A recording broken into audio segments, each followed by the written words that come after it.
MovieWeb.com.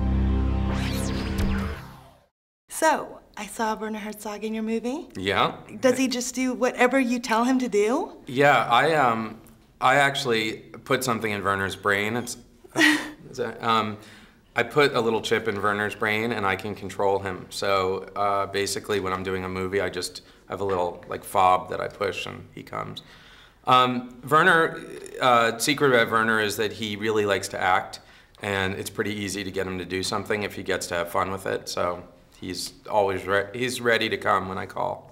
Well, I saw My Secret Fiend, or my best fiend. Yeah. And he seems like pretty headstrong, so it's nice to see that you rein him in. You know what's weird about Werner is that he has this, he is, as a director, an incredibly uncompromising guy to a point where people are frightened of him and they imagine him to be this really overbearing personality, but he is weirdly the mellowest guy you'd ever meet. I'm serious, like, he'll come over and have a beer and watch a football game. I mean, he's not, I think it's that when he's directing, he's like the admiral, and right. When he's acting, he's just, he'll pick up stuff and carry it around. He wants to help with the lights. I mean, he really, he's kind of a film junkie. Like, he loves being on a film set, so he's pretty easy to get along with on a set, actually.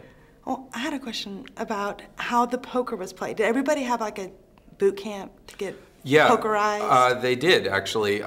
Everyone, Andy Newman was our poker expert, and he plays the dealer in the movie.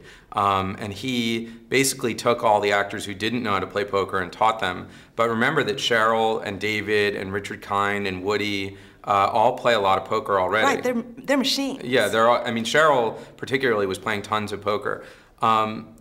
And the poker is real in the movie. So they really, you know, that was actually a big issue for Chris, because his character is supposed to be a math genius, and Chris is not a math, he's not even a very smart guy.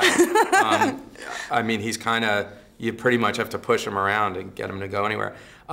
So for him, that was really difficult, and we had to have a poker expert who would tell him what the odds were in certain situations, so.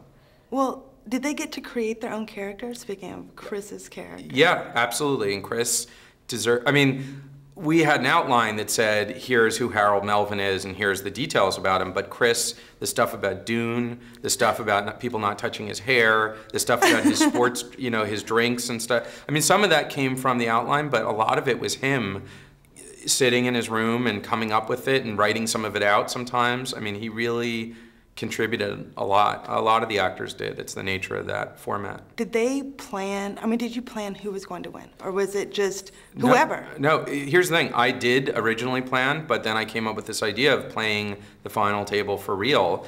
And once I told the actors that, they wouldn't let me go back on it. So I started to panic about 2 weeks in, and I said, I don't think we can pull this off. We got to let's just pick someone, that's who wins. And the actors basically wouldn't have any of that, so we shot it for real, and we shot 6 different endings based on which character won. So, and I can tell you without giving it away, it wasn't the character that I thought it was going to be. So. Who's the best? Who's the best player of the cast? Who's the best player? I think Cheryl. At the risk of offending anyone, I think Cheryl. I've played with most of them now, and I think Cheryl is the strongest player. But Richard and David are both good players too. So, was it like whoever wins? And Woody is good. Sorry. Yeah. Keep them all in. They're all good. I don't want to single anyone out. For the screen time, was everybody just trying to win so they could keep in the movie, stay in the movie, or? You know, it was less about that, because you shoot out of sequence anyway. I think the real issue was they got so invested in their characters that they wanted their characters to win. And it really led to a very bizarre tension on the set when we were shooting it, because you could tell they were dead serious about winning this. They were invested. They thought they were winning $10 million. Right. The funny part was when I told them they didn't get anything. So.